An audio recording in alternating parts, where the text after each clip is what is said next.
आज हम लोग स्टोरी ऑफ इंग्लिश के सेकेंड चैप्टर को देखेंगे। सेकेंड चैप्टर है English down the ages. English down the ages. इसमें इंग्लिश का जो भी पास्ट है, इंग्लिश जो एंग्लो सेक्शन के समय से शुरुआत हुआ था, तब से लेकर अभी तक जो भी इंग्लिश का विकास हुआ, उसके बारे में कुछ हाइलाइट्स दिए गए हैं।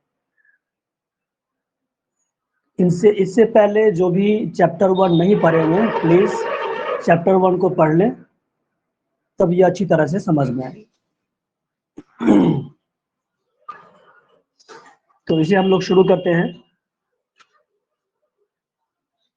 The importance and usage of the English language in our modern and globalized world creates the impression that it is the language spoken by the maximum number of people all over the world.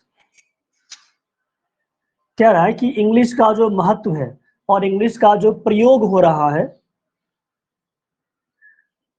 आज के modern जमाने में, globalised world में, तो यह एक impression देता है, यह एक छाप छोड़ता है कि शायद यह पूरी दुनिया में सबसे अधिक लोगों के द्वारा बोली जाने वाली भाषा है। ऐसा ही लगता है, सब जगह इंग्लिश इंग्लिश इंग्लिश छाया हुआ है, तो किसी को भी समझ में आ सकता है कि यह शायद दुनिया में सबसे अधिक बोली जाने वाली भाषा है। However, it is interesting to know that Mandarin Chinese spoken by approximately 87 crore 30 lakh people holds this distinction. यह इंटरेस्टिंग है, रोचक है। लग तो रहा है कि इंग्लिश बोलने वालों की संख्या सबसे अधिक होगी, लेकिन ऐसा नहीं है। मंदारिन चाइनीज भाषा जो है वह दुनिया में सबसे अधिक लोगों के द्वारा बोली जाती है। कितने लोगों के द्वारा?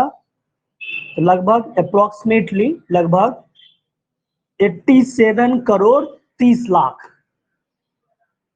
87 करोड़ 30 लाख पीपुल के द्वारा मंदारिन चाइनीज बोली जाती है। English is spoken by about 30 crore 90 lakh people, और जो इंग्लिश है वह लगभग 30 करोड़ 90 लाख लोगों के द्वारा बोली जाती है।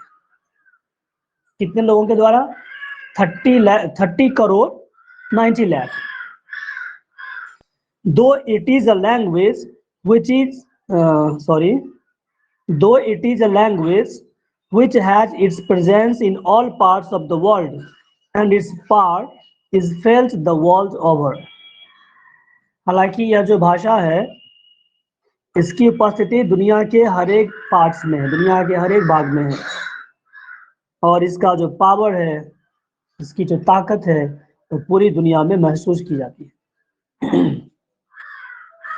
Hindi is the third in terms of the number of speakers in the world, और हमारी जो हिंदी भाषा है उसका स्थान तीसरा है।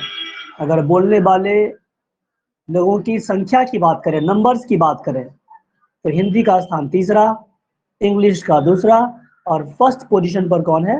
Mandarin Chinese. Another surprising fact is that English is just about 1500 years old. दूसरा जो आश्चर्यजनक फैक्ट है वह यह है कि ये जो इंग्लिश है वो कितनी पुरानी है? 500 years old, बस 500 वर्ष।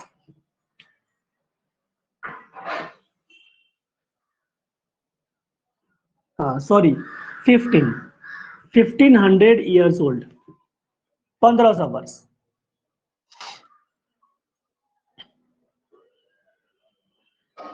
Another surprising fact is that English is just about 1500 years old and the language we are familiar with is less than 500 centuries old. तो इंग्लिश 1500 years, 1500 साल पुराना है, और जो भाषा जिससे हम लोग परिचित हैं वह 5 शताब्दी 5 centuries old, 500 साल, 5 centuries मतलब 500 years। जो इंग्लिश हम लोग जानते हैं वो इंग्लिश कितनी पुरानी है, तो 500 साल पुरानी है। Moreover, this language has given expression to world-class literature in all genres। और यह जो भाषा है, इस भाषा में हर एक जेनर के लिए, चाहे बच्चे हो, बूढ़े हो, जवान हो, हर तरह के जेनर्स के लिए वर्ल्ड क्लास लिटरेचर दिया है, जो पूरी दुनिया में पढ़ी जाती है। Shakespeare, Wordsworth, Milton and many others are still considered the greatest masters of their art and are relevant for their ideas and literary genius। Shakespeare, Wordsworth, Milton और बहुत सारे हैं। इन लोगों ने इंग्लिश में बहुत कुछ लिखा है, और इन्होंने जो भी लिखा है, बहुत समय पहले लिखा, तो जो भी इन्होंने लिखा वो अभी भी रिलेवेंट है, प्रासंगिक है। ये लोग अपने आर्ट के ये जो भी रचनाएं करते थे, कहानी कविताएं बनाते थे, नॉवेल्स बनाते थे, तो अपने अपने आर्ट के, अपने अपने कला के मास्टर्स थे। और इनके जो आइडियाज थे, इन्होंने जो भी विचार रखे अपने कहानी कविताओं में, इनकी जो प्रतिभा थी वो अभी भी प्रासंगिक है। The following facts will enable you to understand the regions which have transformed the once humble East Midland dialect to a position of unparalleled greatness in our times। कुछ नीचे कुछ फैक्ट्स दिए गए हैं जिससे हमें आपको यह समझ में आएगा, आप समझ पाएंगे कि क्यों, क्या कारण था कि जो कभी एक हम्बल ईस्ट मिडलैंड डायलेक्ट था, साधारण ईस्ट मिडलैंड डायलेक्ट था, बोली थी, ईस्ट मिडलैंड डायलेक्ट मींस बोली, एक जो साधारण भाषा थी, वो unparalleled greatness in our times, वह हमारे समय में पहुंचकर अनपैरेलल्ड कैसे हो गया, जिसके बराबर कहीं कोई दूसरी भाषा टिकती नहीं है। तो आगे जब हम लोग पढ़ेंगे तो पता चलेगा कि क्या कारण थे कि इंग्लिश इस तरह से बहुत बड़ी भाषा बन चुकी है।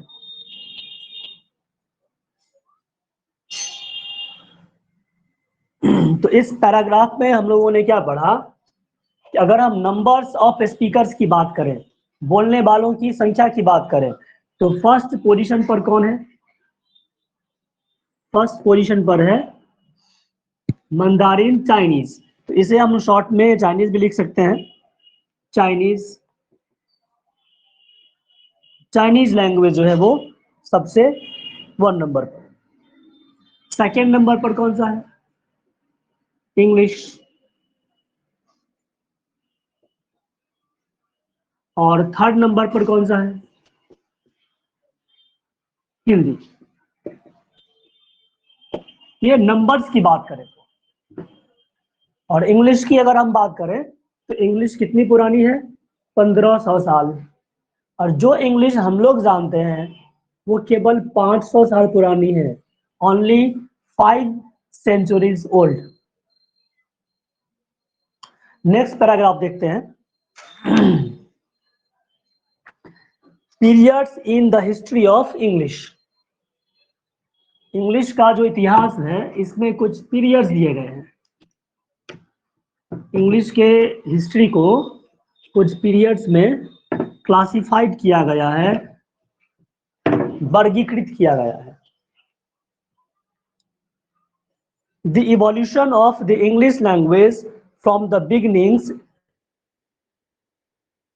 modern era has been an unbroken one। यानी कि इंग्लिश का जो इवोल्यूशन हुआ, इंग्लिश का जो विकास हुआ एंग्लो सेक्शन के टाइम से, हम लोगों ने चैप्टर 1 में पढ़ा था कि एंग्लो सेक्शन के आने से इंग्लिश की शुरुआत हुई। तो एंग्लो सेक्शन के समय से लेकर और ये जो मॉडर्न एरा है, आधुनिक युग है, यहाँ तक इंग्लिश का जो विकास है वो सतत चलता रहा, अनब्रोकन, कंटिन्यूअसली, लगातार चलता रहा। We can distinguish three main periods in the history and growth of the language in the following manner. तो हम लोग तीन तरह के पीरियड्स बना सकते हैं इंग्लिश के इतिहास में, जो इस तरह से हैं. Old English OE AD 449 to AD 1066, middle English ME AD 1150 to AD 1500, modern English AD 1500 onwards. तो पीरियड्स की अगर हम बात करें, पीरियड्स कौन कौन सा है इंग्लिश के हिस्ट्री में? तीन तरह के पीरियड्स हैं. ओल्ड इंग्लिश,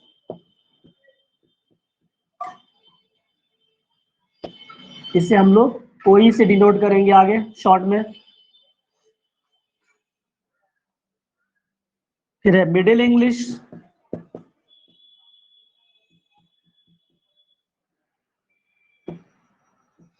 ME, और थर्ड है मॉडर्न इंग्लिश.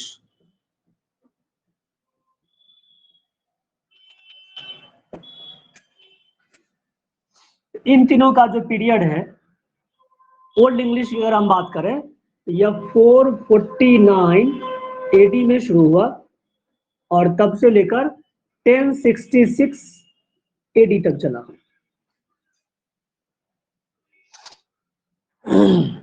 अगर मिडिल इंग्लिश की बात करें, इसके बाद थोड़ा गैप है, 1066 के बाद कुछ सालों का गैप है, तो इसमें AD 1150 से लेकर AD 1500.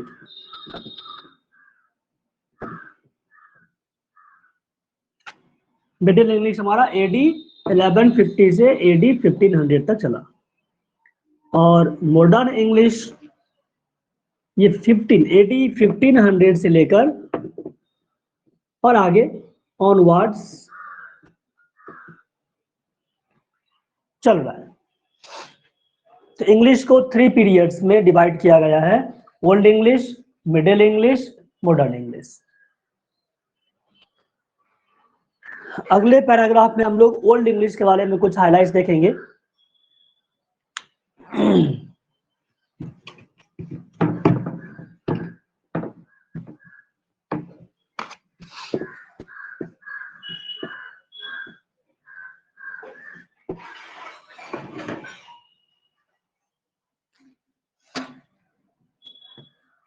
Old English.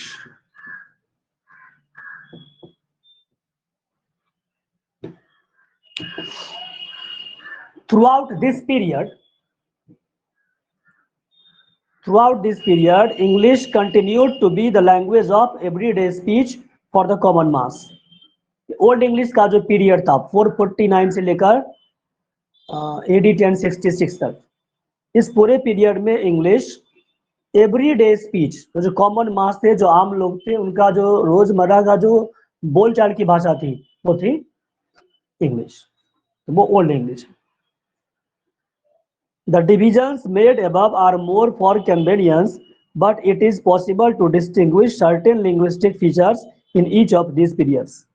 तो ये जो ऊपर पीछे हम लोगों ने 3 पीरियड्स में बांटा हिस्ट्री ऑफ इंग्लिश को, यह सुविधा के लिए है, उससे अधिक सुविधा हो जाती है समझने में.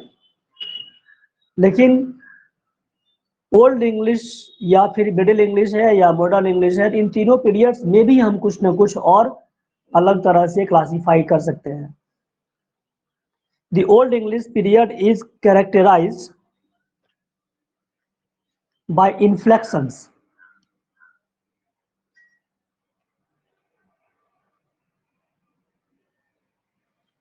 One second,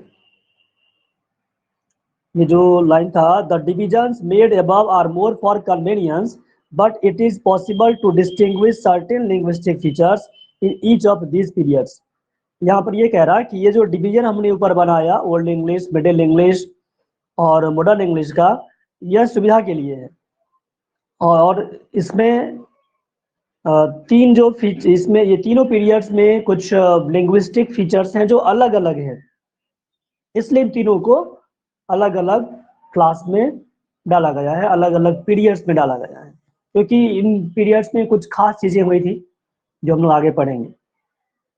the old English period is characterised by inflections. Old English का एक जो लक्षण है वो क्या है? इन्फ्लेक्शंस।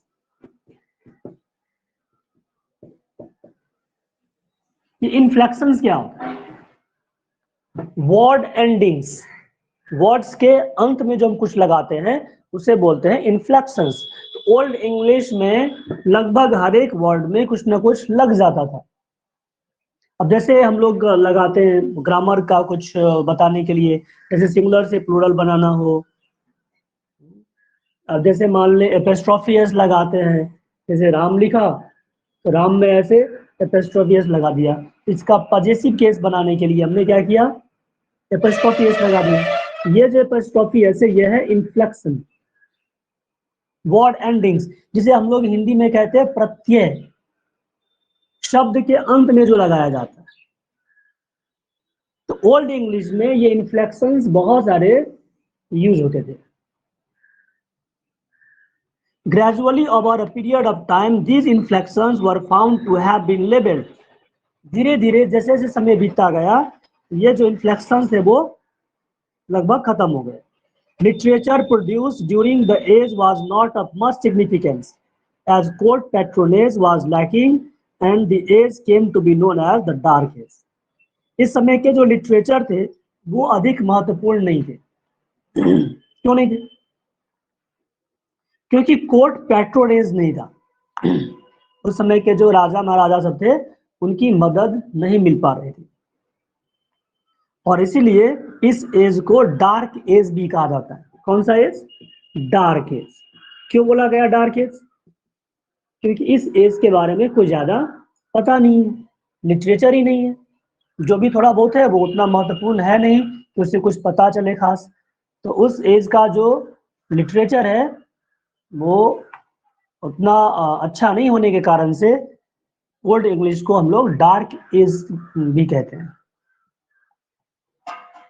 नेक्स्ट है middle English.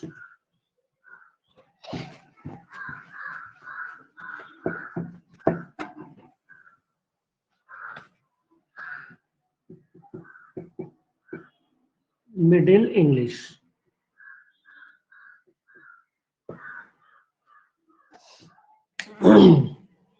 From 1150 onwards, English began to emerge as a language of literature.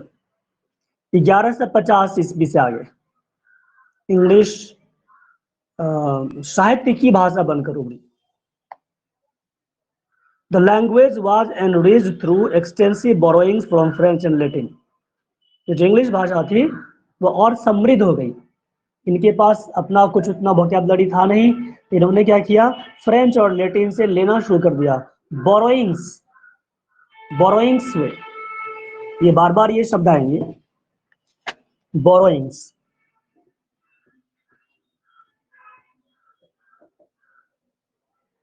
तो ये बोरोइंग्स मतलब इंग्लिश भाषा उधार लेना शुरू करा। इंग्लिश भाषा में दूसरे भाषाओं से शब्द आए। किन किन भाषाओं से आए? French and Latin, French and Latin.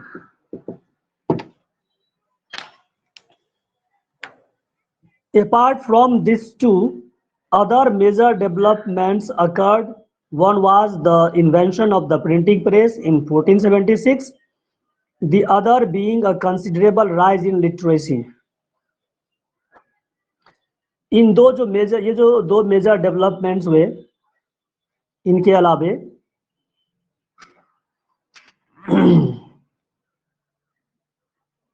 Sorry यह जो डेवलपमेंट था कि एक्सटेंसिव बोरोइंग्स हुई इंग्लिश में फ्रेंच और लैटिन से, इसके अलावे दो और मेजर डेवलपमेंट्स हुए, दो बड़े बड़े डेवलपमेंट्स हुए इंग्लिश भाषा में। पहला था invention of the printing press in 1476। Printing press का आविष्कार हुआ कब? 1476 ईस्वी। इन्वेंशन ऑफ प्रिंटिंग प्रेस कब हुआ?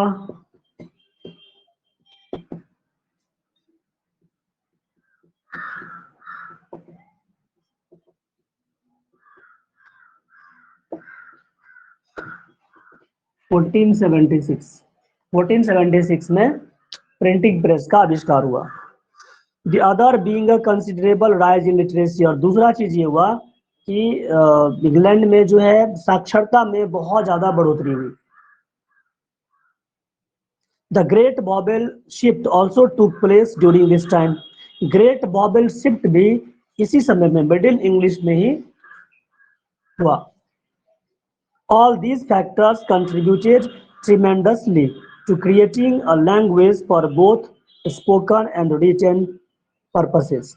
ये सारे जो फैक्टर्स हैं इसने इंग्लिश को दोनों फॉर्मेट के लिए, स्पोकन और रिटन दोनों पर्पस के लिए एक भाषा बना दिया, दोनों तरह से यह यूज हो सके।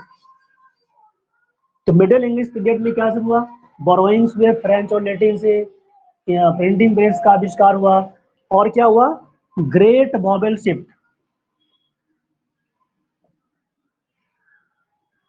ग्रेट बॉबेल शिफ्ट, ये सारी चीजें हुई मिडिल इंग्लिश पीरियड में।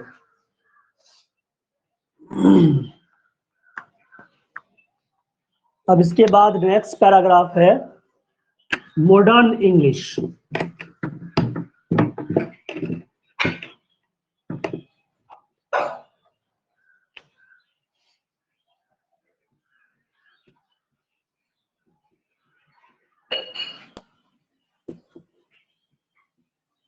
Modern English, English used since AD 1500 till now is called modern English. 1500 ईस्वी से लेकर अभी तक जो इंग्लिश प्रयोग हो रहा है उसे हम लोग कहते हैं modern English. Recently this period is being subdivided into modern and new English, और हाल फिलहाल में इसे दो भागों में बांट दिया गया है, एक मॉडर्न और दूसरा न्यू इंग्लिश। तो मॉडर्न इंग्लिश को दो भागों में बांटा, क्या क्या? मॉडर्न और न्यू। एक हुआ मॉडर्न इंग्लिश और दूसरा है न्यू इंग्लिश।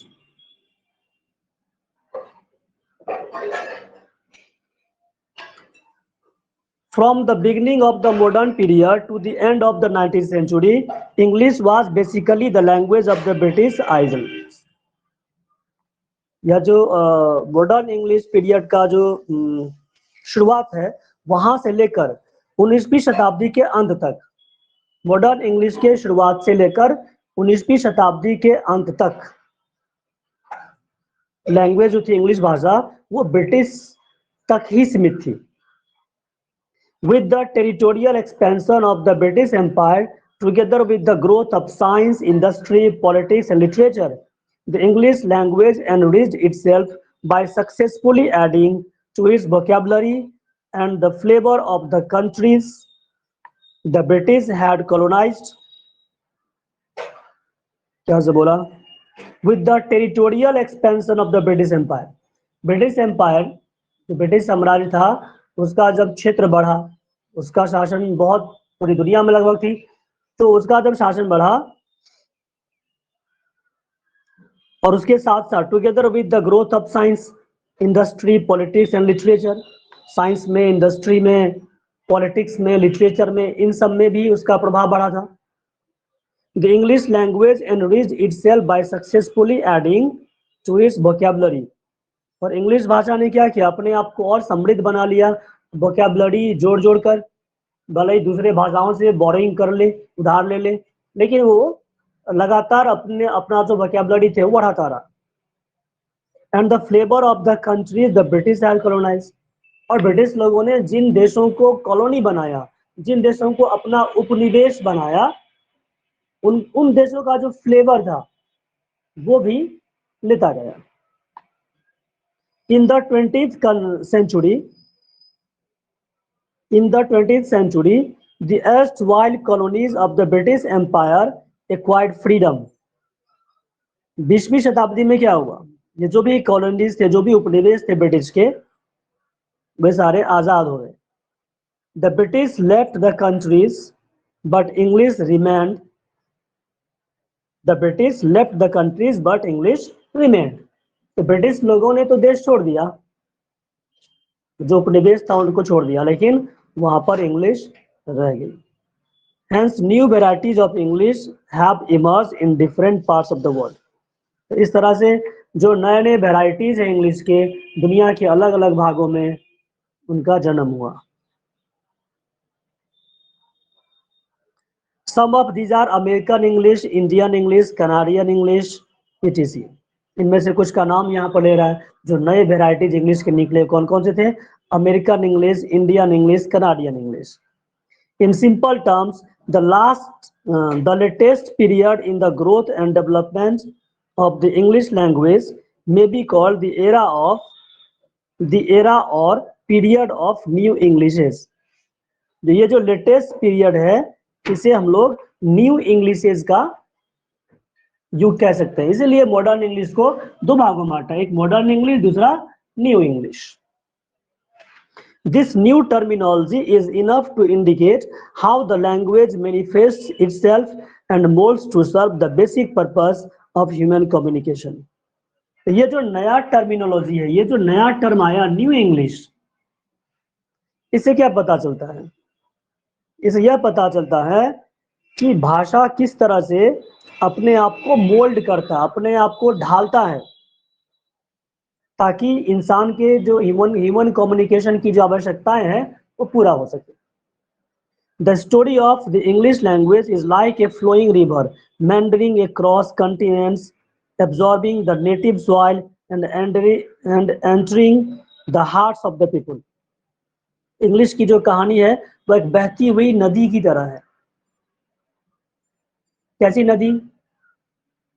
जो महादेशों से घूमते हुए, अलग अलग महादेश से होते हुए, और वहां का जो नेटिव सॉइल है उसको कुछ थोड़ा थोड़ा एब्जॉर्ब करते हुए, कुछ कुछ लेते हुए, और लोगों के हार्ट्स में, entering the hearts of the people, लोगों के हृदय में समा गए। No surprise therefore if the people all over the world have accorded the status of an international language to English. तो इसीलिए इसमें किसी आश्चर्य की बात नहीं है कि लोगों ने इंग्लिश को इंटरनेशनल लैंग्वेज, अंतर्राष्ट्रीय भाषा के रूप में दर्जा दिया हुआ। In the era of globalization, English has been found suitable as the language of international communication. तो आज का जो ग्लोबलाइजेशन है, ग्लोबलाइजेशन का युग है आज, पूरा विश्व एक ग्लोब की तरह हो चुका है। तो ऐसे ग्लोबलाइजेशन वर्ल्ड में इंग्लिश एक suitable language, suitable international communication के लिए, अंतर्राष्ट्रीय स्तर पर जो कम्युनिकेशन होता है उसके लिए एक सुटेबल लैंग्वेज के रूप में उभर कर आया है। It has also acquired itself to serve as the language of the present cyber age. आज का जो साइबर एज है, अब इसे हम लोग इंटरनेट युग कहें, तो आज का जो इंटरनेट एज है उसके लिए भी इसने अपने आप को इक्विप कर लिया है, अपने आप को इस तरह से बना लिया है कि जो साइबर एज का, जो प्रेजेंट साइबर एज है, उसकी जो जरूरत है उसको यह पूरा कर सके। In the next few pages we will discuss the characteristics of the English language which have contributed to its growth and development. तो अगले कुछ पेजेस में हम लोग डिस्कस करेंगे इंग्लिश लैंग्वेज के कौन कौन से कैरेक्टरिस्टिक्स हैं, कौन कौन से गुण हैं, लक्षण हैं, which have contributed to its growth and development, जो इसके विकास में, इसके वृद्धि में योगदान दिया। इसके एक्सरसाइजेज आप लोग बनाकर देखेंगे, कुछ प्रॉब्लम हो पूछिएगा। Thank you.